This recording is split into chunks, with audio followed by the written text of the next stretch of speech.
Support for WUWM podcast comes from Hop Harvest and Vine and Good Harvest Market in Pewaukee, part of One Destination, combining farm-to-table dining, local craft beers, and organic groceries under one roof. More at goodharvestmarket.com.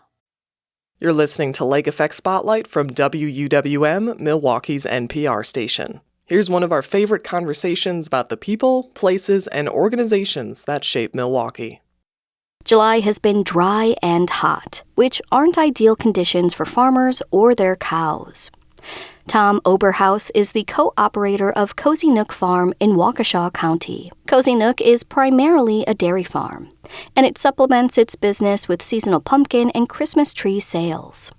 Lake Effect Sam Woods last spoke with Oberhaus at the beginning of the planting season, and he checks back in with him now to see how the summer is going. So Tom, last time we spoke, it was in the spring and you were really starting to get stuff in the ground. I think some alfalfa was coming up, some triticale was coming up, and you were planning for the year. And one thing that you mentioned at the time was, we're looking at a break-even year. Fuel prices are a little higher than we expected. Already had booked your fertilizer, so that was fine. But kind of looking ahead in the forecast for a break-even year. So how are we looking now? At this point, it's just up to the good Lord to send us some rain. So it's been a very up and down year. April was, among the wettest Aprils in history. People were worried if they were going to get crops in the ground. And then May turned so dry that we wondered if it was ever going to rain again. And then we got a beautiful rain on June 6th, which saved the crops for then. And we got more rains in June. But now July has hit with some real heat. I mean, this is some of the hotter weather we've experienced without rain. And there's, you got to stretch your imagination to see thunderstorms in the forecast. As a farmer, we always just kind of assume when you have hot and muggy weather, when the front passes, you'll get a nice thunderstorm. And hopefully we get a nice thunderstorm, not bad storms, but just a good rain. So we're just praying for a good rain, and then we can have a pretty decent crop year. How does that affect your farm financially? Like, does that make a dollar impact? Yeah, we need the corn to feed, not only feed the cows, have a little extra corn to sell, hopefully. Soybeans is a cash crop for us, and we need August rains to make soybeans. And of course, we need to grow enough hay to feed the cows. So, if we turn into a drought here, then we will suffer pretty harshly, and we'll grab her by the bootstraps and go at it next spring with good attitude again. Good attitude. I know to expect that from you, Tom. So Cozy Nook is a dairy farm. Cows are the kind of the stars of the show here. How are the cows handling this weather, and what's the year ahead look like for them? So cows do not like heat. 50 degrees is perfect weather for a cow. And of course, we're way above that. We've got some pretty good fans in that, much better fans than we had in the old days. But the heat really knocks the cows for a loop production-wise. We'll see how it struggles on here, but by the end of the week, we will probably be down 15-20% on milk production, and that's not the big concern. The bigger concern is the health of the cows. Sometimes an extended heat spell can really cause longer-term health problems. So I'm praying that it'll cool off and get a nice rain.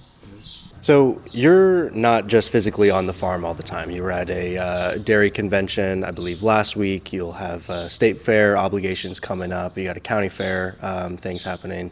But let's start with that dairy convention. Can you talk about where you were last week and what you were doing? So we were in Iowa for the National Brown Swiss Convention. It's an annual convention usually held in early July each year. It kind of moves around the Midwest. It's just a good opportunity to visit some dairies in that area, and also talk to other dairymen and breeders. And it's a convention that is very interested in the genetic side of things. So there's always new things coming out in the genetic world. Technology is doing wonderful things for us as far as identifying things in the genetic world and helping us breed around them, and to just breed better cows that are healthier and longer living and produce more milk. Did you get any indication of how the dairy economy is feeling dairy producers, I guess, are feeling kind of at large at this convention? Not very good. Dairy price is down pretty low. It's certainly below break even. But we're all optimists. We just keep going at it. We do it for the love of the cows, and we have faith that in the long term it'll even out, and better times are ahead. A bit of a double barrel question for you. Right now here in July 2026, what is economically boosting Cozy Nook Farm? Like, what's been a blessing for you? And on the flip side, kind of what's holding you back? It sounds like maybe it's a tough time for dairy, but what's holding you back and what's holding you up right now? Yeah, good question. So yes, dairy is, we're probably lucky to be break even. We're below water, I would say, on the dairy right now. But our pumpkin and Christmas tree business is what has been the bright spots for us the last few years, and we laughingly say that the pumpkins actually support our cow hobby. Obviously, the cows are more than a hobby, but we like to milk cows. That's what we love to do. As most dairymen, you milk cows because you love it. You got to make enough money to survive, but our goal is not to stash up money to do wild things in that. We just want to make enough money to stay alive and milk cows and farm for another year. That's what makes us happy. 2026 and all the years that you've been farming, right? You've been at this for a bit. When you think of 2026, what do you think you'll remember about this year, or what was unique about this year in your world? Oh wow! Every year is unique, but like I say, this year was unique in that we had that beautiful shot of weather at the end of March, allowed us to get some things done, and then April was unbelievably wet. We're like, wow. And then May, unbelievably dry. And then June, pretty nice. And now July, hot and dry. I mean, this is, right now, I don't know what the weathermen are saying, but in my feelings, this is the hottest July maybe that I've ever experienced here in Wisconsin. So I would say, to summarize, it would be the tremendous ups and downs in the weather. It just seems really, really up and down and up and down. Yeah. And that's a tough one because that's completely out of your control. Certainly so. Yes. And May, when it was so dry, it was also very cold, so the crops were really very slow to get going. And then June, we had the nice rain. They really took off. And, of course, now they're struggling because it's hot and we don't have enough juice. You're listening to 89.7 WUWM, Milwaukee's NPR. I am Lake Effect Sam Wood, speaking with Tom Oberhaus, who's the co-operator of Cozy Nook Farm. And Tom, in our last conversation in the spring, we were talking about hoping that we get a full 5-year farm bill. It's been renewed annually since 2023, but you're looking for a 5-year, this is what it's going to be, set plan. And, you were saying, big document, hope we have some kind of cap on, or a floor on milk prices is kind of what you're looking for from it. But you're not just any farmer. You're involved. You're involved with the Wisconsin Farm Bureau. You were just at this time in Iowa. Yeah. Does anyone reach out to someone like you to kind of have put input in what should be in a farm bill? Yeah, from time to time, people ask, what's really critical to you in your operation. I have very, very limited hope that we're going to get a farm bill passed. I mean, as you know, Congress is split in two different directions, and if one guy says the sky is blue, the other guy says no, it isn't. And it's a very split time, and we need people to work together to get some things like that done. And sorry to say, I don't have much hope for that.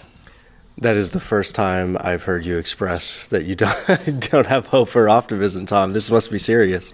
The farm bill thing is, it's a mess because we got people, like I say, nobody can agree on anything, and so then nothing happens. So this last question is less of a question and more of an opportunity to have the final word. So you've been gracious with your time over the last year, welcoming me in once a season to check in. And, we've been through the ups and downs of a good pumpkin season, a down Christmas tree season, heavy rains, droughts, farm bill shenanigans, capital improvements, plans and then replans. A lot's happened in this last year. So I want to give you the chance to put the cap on this and have the final word here. Jeepers. I first of all, I feel very blessed to be able to do what I've loved to do for the last 40 plus years. And that's true of almost everybody in farming, because there's a lot easier ways to make a living. But we do what we do because we love to do it. We love to see nature. We love to see putting that kernel on the ground and watching it grow and develop. We love to see that calf being born and thinking back to what his mother and grandmother, mother and grandmother looked like. That's what makes the world go round for us. So we farm because we love it. We all have to figure out a way to make enough dollars that we can afford to move on to the next generation, and we feel like we've got a plan here that is working for that. So I guess just feeling very blessed with the opportunity that I've had over the last 40 plus years. Well, Tom, I feel blessed that you've let me into your doors, so to speak, for a whole year. I appreciate all of that, and I appreciate your time today. You're very welcome. We love what we do, and we love to share what we do, because we think people need to understand where their food comes from. It doesn't just show up on the grocery store.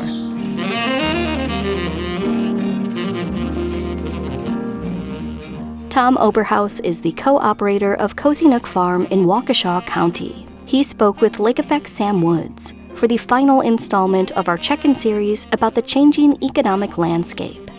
This reporting is part of WUWM's focused coverage on 3 issues our community told us they care about: climate change, immigration, and the economy. You can find more coverage on these issues at WUWM.com.